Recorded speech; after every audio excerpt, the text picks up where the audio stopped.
Hello friends.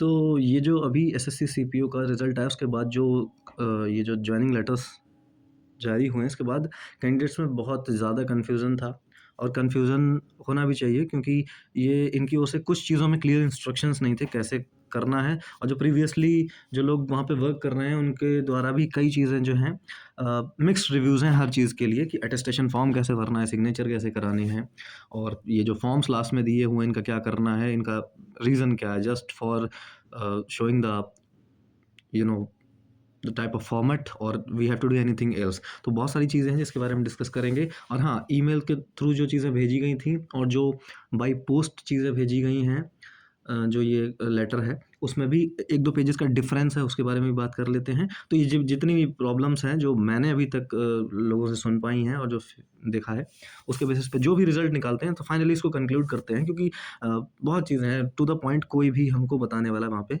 नहीं है। ठीक है, तो फाइनली शुरू करते हैं। तो हम चीज़ें क्या देखेंगे कि अटेस्टेशन फॉर्म में क्या-क्या चीज़ें हैं जिस पे थोड़ा-सा ध्यान देना चाहिए। आइडेंटिटी सर्टिफिकेट्स कैसे बनवाने हैं, जिन उन लोगों के लिए जो अभी तक नहीं बनवा पाए हैं कि because the time is running very fast. ठीक है, और ये डबल क्यों दिया गया है, वेरियस थिंग्स। बाकी इसमें जो ईज़ी वाला पार्ट है वो तो आप कर ही चुके होंगे। कैरेक्टर एंटीसीडेंट सर्टिफिकेट ये सब कैसे बनाना है, एक फटाफट एक बार शुरू से देख लेते हैं।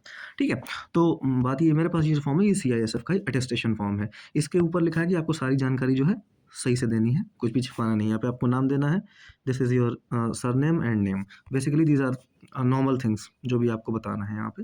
ठीक है, और यहाँ पे अगर आप 21 साल के बाद कहाँ रहे हैं तो जो है आपको 1 वर्ष के लिए एटलीस्ट जहाँ भी रहे हैं तो आपकी 21 वर्ष के बाद यानी लगभग हम लोग का मोस्टली ग्रेजुएशन हो चुका है उसके बाद जो लोग कहीं रहे हैं वो अपनी इन्फॉर्मेशन दे सकते हैं यहाँ पे। तो बेसिकली अब कोई ऐसे 6 महीने के लिए कहीं रह रहा है, बाहर रह रहा है या कहीं से कोर्स कर रहा है कुछ दिनों के लिए तो और आपके पास कोई बहुत बड़ा प्रूफ़ भी नहीं तो मुझे ऐसा लगता है कि आपको उनकी जानकारी देना बहुत इम्पोर्टेंट नहीं है। ठीक है? तो आप वो स्किप भी कर सकते हैं लेकिन अब मेजर पर टाइम के लिए कहीं पर रहे हैं तो फिर आपको मेंशन करना चाहिए। ठीक है? और ये जो कॉलम है ये काफ़ी कन्फ्यूज़िंग कॉलम है। पहली बात तो ये 4 नंबर पॉइंट के अंदर ही इन्होंने ये कॉलम दे रखा है पेरेंट्स के नेम वाला। ठीक है? तो यहाँ पे भी कन्फ्यूज़न है ये 4 का पार्ट है क्योंकि अगर 4 का पार्ट है तो इसमें तो सिर्फ़ वही लोग इसे फ़िल करेंगे ना जो लोग बाहर रह रहे थे कहीं पे। बट ऐसा नहीं है, कॉमन सेंस ये कहता है कि ये जो पार्ट है father's name and mother's name इसको कायदे में सबको भरना चाहिए। बट प्रॉब्लम यहाँ पे एक और है कि फॉर एग्जांपल ये नेम का कॉलम है, ये जो कॉलम है ये नेम का है। अब नेम के कॉलम के नीचे आपने फादर्स का नेम पूछा है, फादर्स का नेम लिखने के लिए आपने कहाँ पे जगह दी है? यहाँ पे इनका फॉर्मेट क्लियर नहीं है अब, ठीक है? क्योंकि ये जो सेकंड कॉलम है, यहाँ पे तो आप नेशनैलिटी भरेंगे, place of birth etcetera everything, ठीक है? मदर्स के कॉलम में भी same goes like that. Mother's के कॉलम में चलो ठीक है, थोड़ा-सा स्पेस दे रखा है, नीचे की साइड में उसके हम नाम रख सकते हैं बट ये कॉज़ है। तो मेरा हाँ, जो सजेशन रहेगा वो ये रहेगा कि आप जो है इसको स्किप कर दो। क्योंकि यहाँ पे आपको कुछ नहीं करना, अगर छोड़ के भी जाते हैं, वहाँ जो लोग बताते हैं उनके हिसाब से भर देना, ठीक है? यहाँ जो भी नहीं समझ में आता उसको छोड़ दो, जो अपने हाथ से भरना है उसे आप छोड़ सकते हैं, वहाँ जाके आप लिख सकते हैं, ठीक है? नेक्स्ट इसके बारे में क्या ये सारी जो चीज़ें हैं ये तो आप बता सकते हैं अपने लेवल पे नेशनैलिटी परसेंटेज ये जो भी है ये सब आप कर देंगे ठीक है। बात करते हैं आइडेंटिटी सर्टिफिकेट की। आइडेंटिटी सर्टिफिकेट में ये कुछ नाम दिए गए हैं जिनके आपको इस पे साइन कराने हैं। आइडेंटिटी सर्टिफिकेट बेसिस क्या है देखिए, इसका लॉजिक क्या है, आपको कोई भी एक गज़ेटेड ऑफिसर बेसिकली जो इसमें 8 लोग दिए हैं इनमें से कोई भी एक साइन करेगा। वो साइन करेगा यहाँ इस वाले कॉलम में जहाँ पे लिखा है हस्ताक्षर, ठीक है? तो वो ये ऑथराइज़ कर देगा कि मैं इनको इन्होंने अभी तक जितने भी पार्टिकुलर्स ऊपर दिए हैं, ये सब के सब सही हैं और इनसे मैं इनको इतने महीने या इतने सालों से जानता हूँ, ठीक है? वो भर देंगे। अब यहाँ पे बात क्या है ठीक है, ये वाला कॉलम कर दिया गया, ठीक है? अब ये 2 क्यों हैं? तो मुझे ऐसा लगता है आपको फ़िलहाल भरवाने तो दोनों ही हैं। बेसिकली भले ही आपका परमानेंट एड्रेस और कॉरेस्पॉन्डेंस एड्रेस सेम है, तब भी आपको ये दोनों ही भरवाने होंगे, ठीक है? जितना इन्फॉर्मेशन मैं अभी तक गेन कर पाया हूँ, आपको दोनों ही भरवा लेने चाहिए, ठीक है? Do not take any risk क्योंकि आपको एक साइन है वहाँ पे कर दिया वरना वहाँ से वापस आने में थोड़ा प्रॉब्लम होगी, ज़्यादा ही होगी, ठीक है? तो दोनों को भरवा दीजिए। अगर जिन लोगों का कॉरेस्पॉन्डेंस और परमानेंट डिफरेंट है तो वो आई थिंक कि इनको ये अलग-अलग भरवाने की ही वजह से दिया गया है, ठीक है? I am not sure about it, आप ये बात कन्फर्म कर लेना, ठीक है? लेकिन जिनका सेम है, वो ज़रूर ये सेम ही भरें, दोनों के दोनों भरें, ठीक है? तो ये बिल्कुल सेम रहेंगे, बाकी जिनका डिफरेंस है वो दोनों भरेंगे। सिमिलरली ये आइडेंटिटी सर्टिफिकेट्स भी दोनों ही साइन कराने हैं आपको, ठीक है? दोनों जगह पे। और ये क्वेश्चन आयर है, नॉर्मल सा है कि ये इसमें जो भी आपकी प्रॉब्लम्स है वो आप लिख दें, ठीक है? यहाँ पे आपके खुद के साइन हैं। हाँ, एनेक्सर 4 में ये जो दिया है सर्टिफिकेट ऑफ कैरेक्टर अब ये थोड़ा थोड़ा क्रूशियल हो जाता है। अब यहाँ पे क्या है, क्योंकि 2 लोगों के साइन ही माँग रहे हैं। पहला क्या है कि जो है एक एक किसी गेज़ेटेड ऑफ़िसर के साइन हो जाएँगे ऊपर, ठीक है? उसके बाद नीचे वाला जो साइन है यहाँ पे, उस साइन में हमको क्या करना है, हमको डिस्ट्रिक्ट मजिस्ट्रेट या सब डिवीज़न में से एसडीएम, डीएम या एसडीएम के साइन होंगे। और ये जो नीचे वाले साइन है, ये बस ये वेरीफ़ाई कर रहे हैं कि ऊपर वाला जो जिसने साइन किया है, वो बंदा गेज़ेटेड ऑफ़िसर है, ठीक है? इसकी रिलायबिलिटी को मैं सर्टिफ़ाई करता हूँ, ये डीएम एसडीएम करेगा, ठीक है? सिंपली आपको ऊपर वाले को किसी भी गेज़ेटेड ऑफ़िसर करा लेने हैं, चाहे आप अपने फॉर एग्ज़ाम्पल अपने प्रिंसिपल से करा लेते हैं, तो नीचे वाले साइन में डीएम बस या एसडीएम आपको ये वेरीफ़ाई कर देगा कि भाई ये जो हैं प्रिंसिपल हैं, ठीक है? ये मेरी डिस्ट्रिक्ट में एक प्रिंसिपल हैं, ऐसा नहीं है कि किसी फर्जी से करा लिया इन्होंने, बस इसी बात का ये कन्फर्मेशन है, ठीक है? कैरेक्टर एंड इंसिडेंट सर्टिफिकेट जो है हेड ऑफ़िस पुलिस स्टेशन का लगेगा, एसएचओ का, ठीक है? तो बेसिकली आपको क्या करना है, जो भी आपका रेजिडेंशियल एरिया, अच्छा ये 2 हैं, तो ये यहाँ पे वही बात लागू होती है कि परमानेंट एड्रेस है, तो ऊपर वाला, और परमानेंट एड्रेस के लिए और कॉरेस्पॉन्डेंस के लिए भी एक दूसरा, ठीक है? और दोनों सेम है तो दोनों में एक ही बंदे से करा लो, ठीक है? तो यहाँ पे ये जो है आप खुद से फिलअप कर लीजिए और इसको आप अपने एसएचओ के पास ले जाइए और उनसे रिक्वेस्ट कर देना कि सर जो है आप अपने थाने में चेक कर लीजिए, मेरे खिलाफ कोई अगर कोई भी चीज़ ऐसी नहीं है तो आप इस पे साइन कर दीजिए, ठीक है? और या वहाँ जाने से पहले आपको जो अगर जैसे एक होता है ऑनलाइन वेरिफिकेशन, तो ऑनलाइन वेरिफिकेशन जो होता है पुलिस का, उसके लिए आपको जैसे यूपी से जो लोग हैं उनका लिए एक यूपी कॉप नाम का ऐप है, उसको इंस्टॉल करके उसमें एक ऑप्शन होता है ऑनलाइन आवेदन कर दो, आप अप्लाई कर दो, तो वो 3 से 4 दिन में वो काम हो जाता है अपने आप, ठीक है? उसके बाद क्या है, तुम्हारा सिंपली वो आपके थाने लेवल पे, आपके डिस्ट्रिक्ट लेवल पे, like we have NCRB, national crime record bureau, ठीक है? तो वैसे ही हमारा एक डिस्ट्रिक्ट का होता है डीसीआरबी, तो वहाँ पे भी चेक होता है कि आपके खिलाफ कोई कार्रवाई तो नहीं है, कोई एफआईआर वगैरह हुई है या जो भी है तो उसका स्टेटस क्या है, ठीक है? तो ये 2-3 स्टेजेस पे क्लियर हो जाता है, लास्ट में ही एसपी के पास पहुँचता है, ये ऑनलाइन की बात कर रहा हूँ।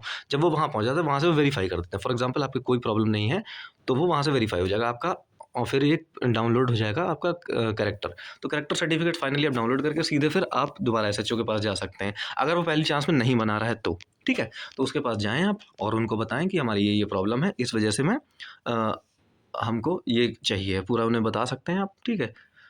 तो कर अगर आप इन केस अगर आप नहीं भी बताना चाहते ना, तो अगर आप नहीं चाहते हैं किसी ये बात आप उन्हें बताएँ, तो आप कह सकते हैं हमको ये अप्लाई करना है किसी और जगह, बेसिकली क्योंकि कैरेक्टर सर्टिफिकेट तो कोई भी माँग सकता है, ठीक है? तो ये चीज़ें आप उन्हें बता दें, तो किसी भी तरीके से आप उनको कन्विंस करके ये साइन आपको कराने पड़ेंगे, चाहे आप डायरेक्ट करा लें या ऑनलाइन वेरिफिकेशन जो है पुलिस का कराने के बाद आप उनको वो दिखा के फिर इस पे साइन करा लें। ये आपका अपना किस तरीके से आप मैनेज करते हैं आपको देखना पड़ेगा, ठीक है? तो सेम दोनों में करा लेते हैं। एनेक्जर ए, इसमें क्या दिया हुआ है, ये नीसा हैदराबाद का दिया है। इसमें क्या है, ऊपर वाला जो कॉलम है, पॉइंट नंबर 1 में जो भी दिया गया है, आपको ये खुद से लिखना है कि मैं बढ़िया हूँ एकदम, कोई प्रॉब्लम नहीं है मुझे, साइन कर देने। पॉइंट नंबर 2 जो है, एक मेडिकल प्रैक्टिशनर ही इस पे साइन करेगा। मेडिकल प्रैक्टिशनर बेसिकली आप किसी गवर्नमेंट हॉस्पिटल में जाएँ, किसी डॉक्टर को आपको कन्विंस करना पड़ेगा, आपको इस पे साइन कराने पड़ेंगे, ठीक है? अब आपको ये देखना है कि किस तरीके से आप उसे कन्विंस कर लो। और ये जो है tetanus, chickenpox, typhoid, hepatitis B, mostly ये सभी के बचपन में लग चुकी होती हैं, लेकिन आपके पास बहुत कम लोगों के पास सर्टिफिकेट्स होते हैं इनके, ठीक है? तो आप डॉक्टर को कन्विंस करिए और उसको बताइए। अगर जैसे टिटनेस वगैरह है तो आप लगवा भी सकते हैं, लगवा के आप इस पे साइन करा लीजिए। हाँ, डॉक्टर का रजिस्ट्रेशन नंबर उन्होंने स्पेसिफिकली दिया है, तो आप उनसे कहिए कि आप लिख दीजिए, ठीक है? तो ये काम आपको कराना पड़ेगा, ठीक है? बाकी ये सारी चीज़ें जो हैं, ये आपको जाते ही नहीं करा रहे हैं कि आपको 1600 मीटर 6 मिनट 20 सेकंड में लगवा रहे हैं। चाहते ही ये they are just giving this benchmark that if you are not able to follow this or adapt to this may be a cause to take rigid actions against you, so don't worry about it। इसको आप skip भी कर सकते हैं अभी के लिए, बस अपनी फिटनेस बनाए रखें, ज़्यादा ध्यान ना दें। हाँ, अब जैसे इस केस में यहाँ पे इन्होंने ईडब्ल्यूएस दे रखा है। अब जैसे ये ईडब्ल्यूएस का इन्होंने दे रखा है, अब ये बहुत ज़्यादा कन्फ्यूज़न जो है इसने क्रिएट कर दिया है। तो SC/ST का भी दे रखा है, इसी तरीके से लास्ट में डाल रखा है, OBC का भी डाल रखा है। इन्होंने सिंपली जो सेंट्रल लेवल का जो सर्टिफिकेट बनाया होता है वो इन्होंने डाल दिया है। अब इन्होंने ना तो अपने कहीं पे भी ये मेंशन किया कि इसका करना क्या है, तो कैंडिडेट्स के बीच में बहुत ज़्यादा जो है कन्फ्यूज़न हो गया है कि क्या हमको नया बनवा के जाना है, ठीक है? और क्या ये जस्ट शो कर रहे हैं कि किस तरीके का ये प्रारूप है या किस तरीके का ये फॉर्मेट है, तो बहुत कन्फ्यूज़न है। कुछ लोग ये कह रहे हैं कि जो हमने ऑनलाइन बनवा उस समय जो लगाया था डीवी के टाइम पे, जो है उसी की डेट में इसको आज उसी तरीके के फॉर्मेट में आज की डेट में साइन करा के लिए जाओ, ठीक है, जो कि काफ़ी डिफिकल्ट है क्योंकि आप 3 साल पहले 2023-24 का जो भी सर्टिफिकेट होगा उस समय जो लोग वहाँ पे बैठे हुए थे ऑफिसर्स ना जो भी हैं, तो वो लोग अब चेंज हो चुके हैं, तो बेसिकली वो यहाँ पे साइन करने वाले हैं, बहुत दिक्कत होगी। और अगर आप किसी तरीके से पैसे वैसे दे के आप चाह रहे हैं कि हम फर्जी करा लें, तो ये फिर आप अपने ही अगेंस्ट ये कर रहे हैं ना, क्या कर लोगे तुम, क्या चाह रहे हो कि सेम सर्टिफिकेट नंबर पे दो दो जारी हो जाएंगे, तो इसका कोई लॉजिक नहीं बनता है, ठीक है। देखो लॉजिकली देखा जाए, अगर लॉजिकली देखा जाए तो इन्होंने मेरे हिसाब से सिर्फ इसीलिए डाला है कि ये तुम्हारा ये फॉर्मेट है, इसी पे ले जाओ, लेकिन कई जगह ऐसा कहा गया है कि आपके पास कुछ ना कुछ होना चाहिए इस डेट का, ठीक है। तो आप बस इतना कर सकते हो, देखो कोई भी ऑफिसर बड़ा मुश्किल है कि आपको, क्योंकि इसमें कुछ क्लियर ही नहीं है आपको करना क्या है, ठीक है। आप बस परेशान हो रहे हैं, आपको इसमें क्लियर ही नहीं है कि आपको करना क्या है, तो बस आप इतना कर लो कि आप, अगर जैसे बहुत ज़्यादा आपको इसके लिए टेंशन हो रही है, तो आप इसका जो है, आप अपने तहसील में जाइए, जहाँ भी जाइए, जहाँ से भी आपने अपना SC ST OBC EWS जो भी बनवाया है, वहाँ पे जाइए आप और उनसे कहिए कि हमारा ये जो है EWS वेरीफाई कर दीजिए, ठीक है। तो ये एक ऑप्शन आपके पास ये है। तो जो वेरिफिकेशन की जो होगा, वेरिफिकेशन कोई भी करा सकता है, कभी भी करा सकता है, तो आप आराम से कराइए, आपका हक है। वेरिफिकेशन कराइए, उसका जो वेरिफिकेशन का लेटर देंगे वो आप अपने साथ में रख लीजिए, ठीक है। और दूसरा काम आप क्या कर सकते हैं, दूसरा काम आप ये कर सकते हैं कि आप उसी की फ़ोटोकॉपी करा लीजिए अपने सर्टिफिकेट की, और उसको कहिए कि उस समय के ऑफिसर ने उस पे साइन करे थे, लेकिन आप इस पे इंडोर्स कर दीजिए, अपने अटेस्ट कर दीजिए, आप साइन कर दीजिए कि ये जो है, ये आज की तारीख में साइन कर दीजिए कि ये जो है वैलिड है और ये ठीक है, ठीक है। अगर ये इतना कर देते हैं तो भी आपका काम चल जाएगा, ठीक है। और सेफ अगर खेलना, तो तीसरा काम ये है कि आप जो है जैसे EWS के केस में क्या है कि, और कई ऐसे सर्टिफिकेट्स हैं जो ईयरली बनते हैं, तो अब जिनका ईयरली ऑलरेडी बन चुका है, फॉर एग्जांपल अभी जो सेशन चलेगा 2025-26 के हिसाब से चल रहा है, तो 2025-26 में जिन लोगों ने ऑलरेडी बनवा रखा है एक नया, तो फिर वो लोग तो दोबारा भी नहीं बनवा सकते ना, तो उनके लिए तो सेम केस है ना, चाहे पुराना वाला डबल कर लो, चाहे ये वाला रिपीट कर लो, बात तो है कि क्योंकि उनके पास ऑलरेडी दोनों है, ठीक है। तो आपको ये करना है, अगर आपने नहीं बनवाया है तो आप ये बिल्कुल नया बनवा लो इस ईयर का, ठीक है, तो आपके लिए बेनिफिशियल रहेगा। बाकी आप कर ये सकते हैं कि अगर मान लो आपको बनवाने में भी प्रॉब्लम आ रही, तो आप सिंपली ऐसा करो कि यहाँ पे किसी को अपना जो क्या कहते हैं उसको, एफ़िडेविट फॉर्म है, अपना एफ़िडेविट निकलवा लीजिए। 2 एफ़िडेविट जो जितना भी आपका ये फॉर्म बनाने में लगते हैं, उनको साइन करके यहाँ पे किसी को दे दो ऑलरेडी, ठीक है। अगर वहाँ से ऐसा प्रॉब्लम क्रिएट करते हैं कि नहीं, नहीं हमको अभी यही बनाना है और नया बनवा के लाओ, तो आप यहाँ पे जो भी पेरेंट्स हैं या जिससे भी आप अपना काम करा सकते हैं, उनसे उनको फॉर्म भर के दे देना कि आप ये हमारा पूरा करा दें, इन केस हमें वहाँ ज़रूरत पड़ती है, ठीक है। अगर आपको लगता है घर पे ऐसा कोई नहीं है जो आपकी ज़्यादा हेल्प कर पाए, तो सिंपली आपके साइन ही इंपॉर्टेंट होंगे ना, तो साइन यहाँ पे हो जाएँगे और बाकी कार्रवाई वहाँ से हो जाएगी, आपकी तहसील वगैरह से। तो फिर यहाँ से आपको बाई पोस्ट सेंड कर दिया जाएगा और वहाँ पे आपको कंप्लीटली टाइम दिया जाएगा कि अगर आपको पास कोई डॉक्यूमेंट नहीं है, तो आप उसे अवेल कराने के लिए इतना टाइम ले सकते हैं। मिनिमम महीना भर तो दे ही देते हैं, महीना 2-3 महीना इतना आप माँग सकते हैं। ऐसा नहीं है कि आपके पास अगर कुछ नहीं है, तो वहाँ से आपको भगा दिया जाएगा, ठीक है। आप ऑलरेडी एम्प्लॉयड हो चुके हो। ठीक है, तो वहाँ पहुँचो, इसकी टेंशन ज़्यादा मत लो और इसको जो है ऐसे करा दो, ठीक है। हाँ, और बेसिकली यहाँ पे जो ऑफ़लाइन आया था, बाई पोस्ट जो आया था लेटर, उसमें जो है 2 पेजेस एक्स्ट्रा थे। अब ज़रा उनकी बात कर लेते हैं। देखो इसमें देखो ये जो अटेस्टेशन फॉर्म है, इसमें अटेस्टेशन फॉर्म को ध्यान से देखो, ये पहला पेज हो गया इसका, ठीक है।